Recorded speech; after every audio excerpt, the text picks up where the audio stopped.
활동을 안 합니다. 그렇기 때문에 분별력이 떨어진 상태이기 때문에 그때 하면 후회를 하게 되죠. 이 사람의 뇌가 있는데 뇌 중에서 사람의 감정을 관장하는 부분이 뇌 정중앙에 있어요. 뇌가 공처럼 생겼잖아요. 공의 중간에 그 편도체라는 게 있습니다. 목에 있는 편도성과는 좀 다른 거예요. 왜 이름을 편도라 지었냐면 편도가 아몬드를 한자로 쓰면 편도입니다. 둘 다 이게 생긴 게 아몬드처럼 생겼다고, 그래서 편도체라고 이렇게 하는 거예요. 이 편도체가 사람의 감정을 관장합니다. 어떤 감정이, 어떤 자극이 오면은 먼저 그 자극이 사람의 그 편도체로 먼저 확 들어옵니다. 감정이 먼저 확 올라와요. 감정을 관장하는 그 편도체가 활성화됩니다. 활성화된다는 것은 활발하게 활동한다는 거죠. 그래서 감정이 확 올라올 때는 거의 먼저 이게 자극되는 거죠. 그리고 좀 시간 지나고 나서 그 자극이 전두엽이 뭐냐면 뇌 앞쪽에 있는 앞전, 머리 두자. 뇌 앞쪽에 있는 뇌에 전달돼요. 뇌 앞쪽에 이제 이성적 판단을 하는 부분이 뇌 앞쪽에 있거든요. 조금 시간이 지나서 이제 그쪽으로 가게 됩니다. 그러니까 감정이 충만했을 때 이게 아직 그 이성적 판단을 관장하는 그 부분이 아직 활동을 안 하고 있을 때 그때 뭘 판단하거나 말을 하면 후회하는 결정을 하게 되는 거죠. 왜? 아직 이성적인 합리적인 생각을 못하고 있기 때문에 그런 것입니다. 그래서 이 사람이 처음에 화가 확 날 때는 아무 말도 하지 마시고 결정하지 마세요. 한국 사람이 IQ가 평균 106입니다. 세계에서 1등, 2등 하죠. 홍콩이 1등이고. 그런데 화가 확 났을 때, 감정이 충만할 때는 IQ가 70으로 확 떨어집니다. 분별력이 확 떨어진다는 거죠. 그때 뭘 하면 반드시 후회를 합니다. 왜냐하면 아직 전두엽이 이성적 판단하는 그 부분이 활성화 안 된 상태이기 때문에 분별력이 떨어진 상태고, 그렇기 때문에 그때는 결정을 하면 안 돼요. 그리고 꼭 감정이라는 게 꼭 분노라는 감정만 국한되는 게 아니라 슬픈 감정, 우울한 감정 이런 것도 마찬가지입니다. 그런 감정이 가득 차 있을 때 뭘 결정하면 반드시 후회를 해요. 아직 이성적 판단하는 그 부분이 활성화가 안 됐기 때문에 그런 겁니다. 감정이 조금 누그러지면, 좀 정신이 들면 그때 뭘 말을 하고 활동을 해야지, 결정해야지 후회하지 않는 걸 하게 되는 거죠. 기쁨이라는 감정도 마찬가지예요. 막 기쁠 때 정신을 못 차리고 막 함부로 그냥 약속을 하고 그러면 나중에 후회하는 경우가 있죠. 왜냐하면 이게 아직 합리적인 생각을 못하기 때문에 그렇습니다. 감정이 가득할 때는 조금 기다려야 돼요. 감정이 차분해질 때까지. 그래야지 정상적인 결정을 할 수가 있게 되는 것입니다. 그런데 이제 90조를 참는 게 힘들죠. 어떤 성격에 따라서 확 올라오면 이걸 못 참고 그냥 말을 내뱉어버리든지, 또는 문자를 확 보내버린다든지, 바로 폭발해버린다든지, 그러면 관계가 확 깨지고 상대방이 공격받으면 상대방도 가만 안 있거든요. 그러면 상대방도 공격하게 되고 아주 걷잡없이 됩니다. 그래서 이 화가 확 날 때 그때 물리적으로 그 화를 컨트롤하는 방법이 있어요. 첫째는 주랭랑 치는 겁니다. 그 자리를 피하는 거죠. 대화를 중지하고 좀 시간을 갖는 거예요. 제일 좋은 방법은 대화하다가 전화 받다가 잠시만 화장실에 좀 다녀와야겠습니다 하고 화장실에 가가지고 거울도 좀 보고 손도 좀 씻고 좀 이렇게 마음을 좀 차분하게 한 다음에 그 다음에 다시 대화를 하면 좋죠. 그게 잘 안 되면 심호흡, 마음을 심호흡을 하면 기운이 좀 가라앉습니다. 사람이 화가 난다는 기운이 아래에서 위로 확 올라오는 거거든요. 그래서 뚜껑이 열린다 그러죠. 확 올라와가지고 뚜껑이 열리면 사람이 이상한 행동을 하게 돼요. 이 화를 이 기운을 좀 밑으로 좀 내려야 되는데 심호흡을 하면은 기운이 좀 내려갑니다. 그러면 화가 좀 가라앉아요. 그리고 또 천천히 걷는 것, 그러면 발을 걸어주면 또 기운이 좀 가라앉고 마음이 좀 안정이 되는 것입니다. 또는 이제 자기가 자기 화나게 하는 그걸 좀 생각을 조금 멈추고 좀 다른 흥미거리 그걸 좀 찾아보는 거죠. 취미생활을 한다든지, 그보다 더 좋은 건 찬송가를 부른다든지, 또는 기도한다든지, 방언할 수 있는 사람 방언을 하든지, 이러면은 감정이 좀 컨트롤이 됩니다. 일단 물리적으로 이 화가 확 올라오면 그걸 일단 참아야 돼요. 90초를 몇 초 참으시라고? 90초를 참으시고 일단 참고 조금 마음이 잔잔해지면 그때 말을 하시고 문자도 보내시고 그렇게 해야 됩니다. 안 그러면 반드시 후회합니다.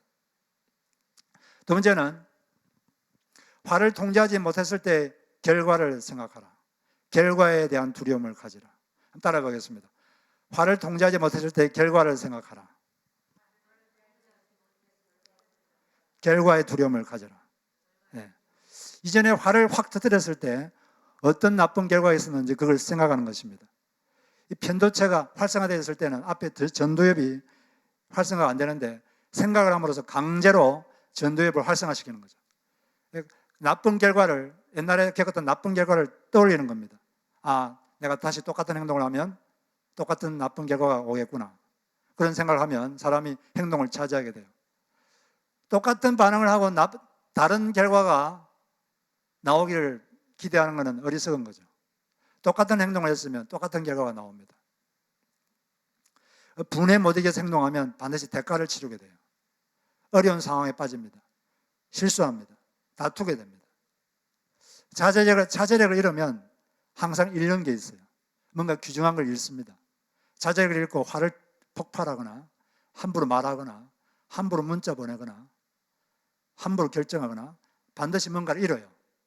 중요한 걸 잃습니다. 귀중한 걸. 다른 사람에게서 신망을 잃거나 또는 관계를 잃습니다. 부모와의 관계도 잃을 수 있고 자녀와의 관계도 자꾸 멀어질 수 있고 친구들과의 관계도 멀어질 수 있어요. 그리고 남자 여자가 사랑해서 결혼했는데 살다 보면 화나는 일이 반드시 있거든요. 다른 사람이 사는데 어떻게 화가 안 나겠어요? 화가 났을 때 그 화를 잘 다스리지 못하고 함부로 말하고 기분 나쁜 말하고 그러다 보면 점점 관계가 멀어집니다. 멀어지다가 도저히 같이 있을 수 없게 되면 헤어지기도 하고 그러는 거죠. 이 분을 잘 다스려야 됩니다. 분이 날 때 그걸 잘 다스려야 돼요.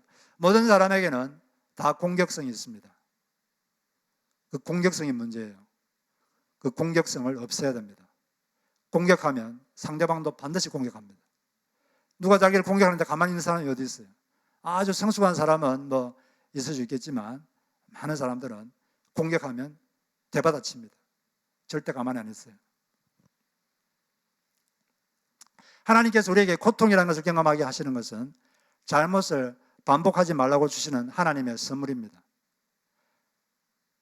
아이들이 뜨거운 게 불을 손을 딱 대면 아프거든요. 다시는 뜨거운 데 손을 안 댑니다. 고통의 경험이 생각나기 때문이죠. 어떤 인도 선교사님이 나병 환자들을 섬기는 일을 했는데 의사신데 어느 날 아침에 일어났는데 발을 꼬집었는데 아무 감각이 없어요. 나병에 걸리면 감각이 없어지거든요. 아, 내가 나병에 걸렸구나. 걱정이 됐습니다. 근데 몇 시간 있다가 다시 한번 꼬집어보니까 아파요. 바늘 찔러보니까 아픕니다. 이제 뭐 자다가 좀 발이 마비돼서 그렇다는 걸 알게 됐어요. 그러면서 그는 깨달은 게 있습니다. 아파야 될 때는 아픈 게 축복이구나. 아파야 될 때 아픈 게 축복이구나. 그 고통을 통해서 그런 걸 깨닫게 된 거죠.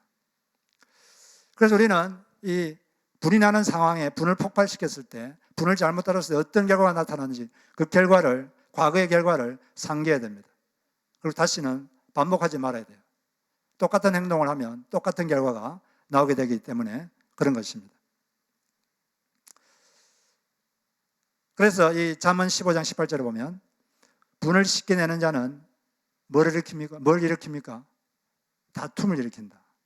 노하기를 들이는 자는 뭘 거치게 합니까? 시비를 거치게 한다. 다툼을 없애야 돼요. 사람 사이에 다툼을 없애야 하나 될 수 있습니다. 에베소서 4장 2절에 보면 성령의 평안에 매는 줄로 성령이 하나 되게 하신 것을 힘써 지키라. 이렇게 되어 있어요. 하나 되게 한 것을 힘써 지켜야 되는데 어떻게, 어떤 수단으로?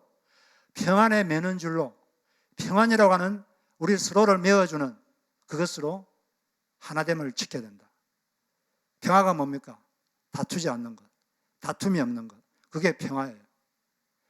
여러분, 사람 사이에 다툼을 일으키면 안 됩니다. 가능하면 다툼을 없애는 방향으로 대화를 하고 생각이 달라도 안 다투게 성숙하게 대화하는 걸 배워야지. 안 그러면 다툼이 생기면 하나됨이 깨지고 평화가 깨지는 거예요. 세 번째로 우리가 뭘 알아야 되냐면 사람이나 상황을 자기 힘으로 통제하려는 마음을 내려놓아야 된다. 따라해보겠습니다. 사람이나 상황을 자기 힘으로 통제하려는 마음을 내려놓아라. 또는 마음을 조절하라. 통제적 성향이 강한 사람일수록 화가 많습니다. 남을 통제하려는 마음이 강한 사람이 있어요. 태어날 때부터. 남을 컨트롤하려고 하는 사람. 사람이 왜 화가 나죠? 여러분 언제 화가 납니까? 자기가 원하는 대로 안 되니까 화가 나는 거죠. 상대방이 자기가 원하는 대로 안 움직이면 화가 납니다. 상대방이 자기가 원하는 대로 생각하지 않으면 화가 나요. 내가 생각하는 대로 상대방이 생각 안 하면 화가 납니다. 그리고 또 상황이 자기가 원하는 대로 안 바뀌면 화가 납니다. 그런데 그렇게 자기가 원하는 대로 안 되면 화가 난다는 건 자기가 그걸 통제하려고 그랬는데, 자기가 원하는 대로 컨트롤 하려고 그랬는데 그게 안 되니까 분노가 생기는 거예요. 자기 속에 분노가 생기면 내가 내 힘으로 이 사람과 상황을 통제하려고 하고 있구나. 내가 너무 지나치게 통제하려고 하는 거구나. 내가 이 통제하려는 이 통제권을 하나님께 넘겨드려야겠다. 이 통제권, 이 세상을 컨트롤하는 분이 누굽니까? 하나님이 컨트롤하시는 거죠. 하나님께 이렇게 그걸 내려드려야 돼요. 하나님께 맡기는 마음이 필요한 것입니다. 안 그러고 자기가 원하는 대로 사람을 자꾸 바꾸려고 그러면 사람이 잘 안 바뀌거든요. 좋게 바꾸고 싶은데 사람이 잘 바뀝니까, 여러분? 사람이 잘 안 바뀝니다. 그러니까 막 분노가 생기는 거죠. 사람에 대한 통제권을 하나님께 넘겨드려야 돼요. 그럴 때 우리는 분을 조금 다르실 수가 있습니다. 상황도 마찬가지예요. 내가 원하는 대로 안 바뀐다고 분노하지 말고 그 상황을 주님께 맡겨야 돼요. 주님께 그 통제권을 넘겨드릴 때 분이 좀 가라앉습니다. 내가 분이 많다는 건 내가 사람과 상황을 컨트롤하려는 그런 성향이 강하다는 뜻입니다. 여러분 속에 혹시 여러분이 좀 속에 분이 많은 사람은 내가 남을 다 컨트롤하려고 그러고 상황을 내 힘으로 컨트롤하는 그런 마음이 강한 사람이구나. 그걸 알고 그걸 좀 조절해야 돼요. 안 그러면 이 분노는 평생 계속됩니다. 이 사람마다 이 성격이 좀 틀린데 주도적 성향이 강한 사람이 있어요. 자기가 원하는 대로 환경이나 사람을 주도하려는 마음, 이런 사람은 화가 많습니다.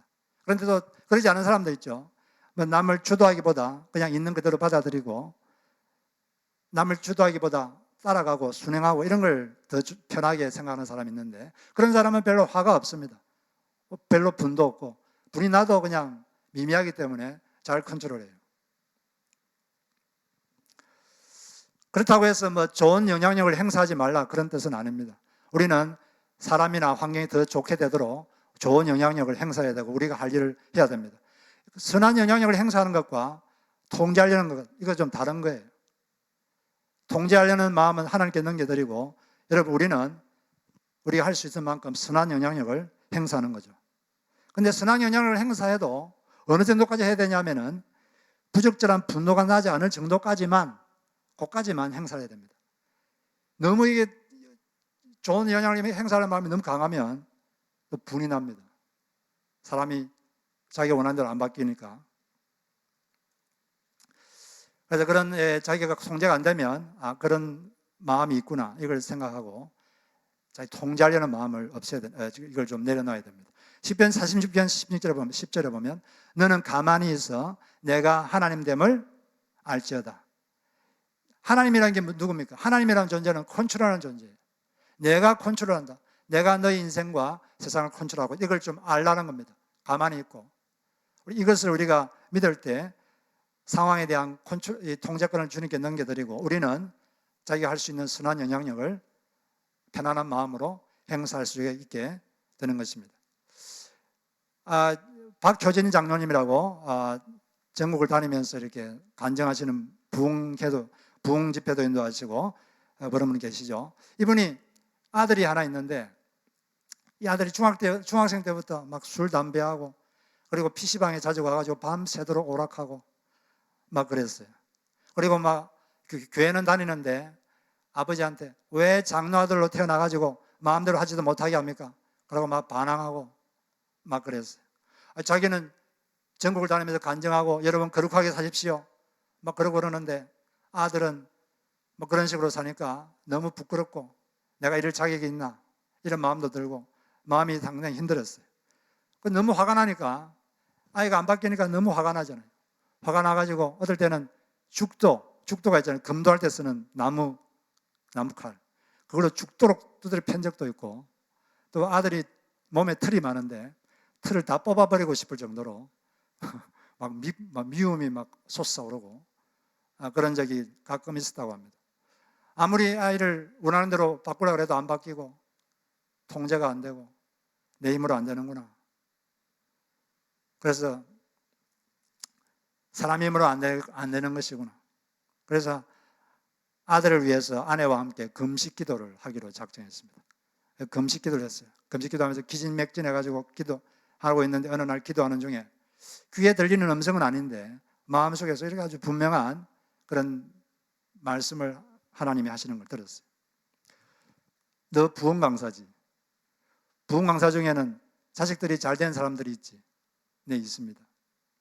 그런데 이 세상에는 너처럼 자식 때문에 울고 있는 사람들이 얼마나 많은 줄 아느냐. 너라도 그런 사람들을 대변해 줘야 되지 않겠느냐. 그런 말씀하는 거예요. 근데 그런 말씀하는데 이상하게 마음이 편해졌습니다. 그리고 그때부터 마음이 확 바뀌었어요.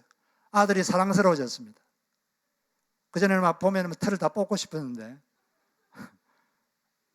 안아주면서 담배 피워도 좋은데 너무 피지는 마라. 술도 적당히 마셔라. 그러고 막 아이를 안아주고 이렇게 사랑해주고 사랑하는 마음이 막 생겼어요. 그러다 조금 있다가 이제 부산에 있는 어떤 부흥 집회를 인도하러 갔는데 거기 가니까 자기 아들 고등학생인데 자기 아들하고 비슷한 나이를 가진 애들이 한 20, 30명이 은혜 받겠다고 그 집회에 나와 있는 걸 보니까 너무나 마음이 부럽기도 하고 또 마음이 아프기도 했어요. 그래서 그는 설교 중에 이렇게 말을 했습니다. 저는 이렇게 집회 인도하고 다니지만 저희 아들은 술, 담배, 오락으로 방황하고 있습니다. 그러나 그것을 통해 못나고 부족한 우리를 사랑하시는 하나님 아버지의 사랑을 알게 되었습니다. 이렇게 말했는데 곳곳에서 막 통곡하는 소리가 들리는 거예요. 그 참석한 분 중에 자식 때문에 괴로움 당하는 사람들이 많이 있었던 것 같습니다. 그분들이 막 통곡하면서 은혜를 받고 그런 일이 있었습니다. 근데 그 일이 있고 나서 일주일 후에 아들이 하나님을 만났어요. 그래서 완전히 얘가 바뀌어버렸습니다. 아버지보다 더 신령해졌어요. 그래서 지금은 목사님이 되셔가지고 그런 삶을 살고 있습니다. 이 아버지가 이 김호준 박효연 장로님이 아들이 안 바뀌니까 자기 힘으로 아이를 통제하려니까 너무 분노가 나가지고 막 두드려 패 죽일 정도로 패기도 하고 안 되잖아요. 이 통제권을 하나님께 넘겨드려야 됩니다. 하나님께 맡기고 간절히 우리가 할 일은 우리가 행할 수 있는 선한 영향력은 계속 행사하지만 하나님께 그 주권을 맡기고 간절하게 부르짖을 때 하나님께서 일하실 줄로 믿습니다. 그래서 사람이 자기 사람과 상황을 자기 힘으로 자꾸 통제하려고 마음이 급해져요. 뭘 빨리빨리 하려고 합니다. 사람과도 만나가지고 한 번 만나가지고 쇼부를 보려고 그래요. 한 번만에 답 안 하면 그냥 답할 때까지 계속 쪼아대고 그러다 보면 말을 함부로 하게 되고 실수하게 되죠. 사람과의 관계는 천천히 해야 돼요. 인내로. 제 아들도 제가 뭘 이렇게 부탁하면 처음에는 안 해주려고 그래요. 그러면 제가 근데 그 자리에서 이걸 예스라는 답을 받으려고 그러면 잘못하면 싸우고 안 좋은 말을 하게 되고 그렇기 때문에 제가 이렇게 말하죠. 그러면 며칠 동안 그거 가지고 기도를 해봐라. 좀 생각해봐라. 그렇게 하겠대요. 조금 며칠 지나면 예스라고 스스로 답을 합니다. 그러니까 조금 시간을 주면 스스로 생각하고 시간을 준다는 게 하나님께 통제권을 넘겨드리는 거죠. 그것이 바로 이 분노를 완화시킬 수 있는 삶의 태도입니다. 그래서 어떤 사람이나 상황에 더 분노가 날 때 여러분 사람과 상황을 통제하려는 그 마음을 내려놓으시기를 주의 이름으로 축복합니다. 네 번째는 어떻게 분을 건강하게 건설적으로 사랑의 방식으로 표현할 수 있는가. 네 번째는 기도하고 궁리하면서 천천히 어떻게 반응할지를 선택하라. 따라가겠습니다. 기도하고 궁리하면서 천천히 어떻게 반응할지를 선택하라. 이 분이 확 났을 때 누군가에 대해서 또는 뭐 화가 났을 때 저는 개인적으로 분이 나면 이틀 밤을 자고 생각합니다. 이틀 밤을 자면 감정이 좀 정상화되는 걸 경험적으로 많이 느꼈습니다. 예수님도 무덤에 며칠 밤 잤죠. 이틀 밤 자고 3일째 부활하셨죠.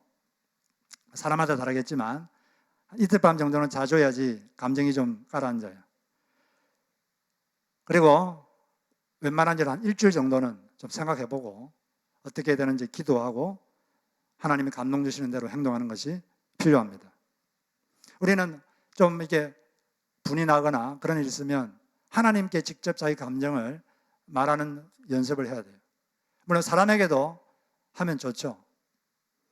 근데 사람에게 할 때 한두 명한테 해야지 이 사람 저 사람 이렇게 하면 그건 상담이 아니라 험담이 됩니다. 별로 좋지 못한 거예요. 하나님께 말씀드리고 하나님께 답을 얻으시기 바랍니다. 하나님께 기도하면 하나님 어떻게 됩니까? 그럼 하나님이 이렇게 감동을 주셨어요. 그냥 넘어가라. 그냥 넘어가는 걸 한자로 두자로 뭐라 그러죠? 간과. 그냥 간과해라. 네. 간과해야 하는 게 좋을 때가 훨씬 더 많아요. 괜히 말해봐야 더 긁어부스럼일 경우가 많습니다. 우리는 간과의 능력을 더 발전시켜야 됩니다. 그냥 넘어간다면 다른 말로 그냥 져주는 거죠.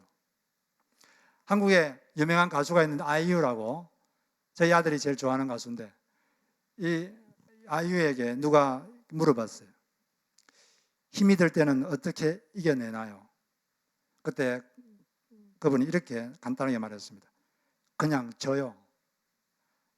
그냥 진다는 거죠. 억지로 참는 것과 그냥 지는 것은 다르죠.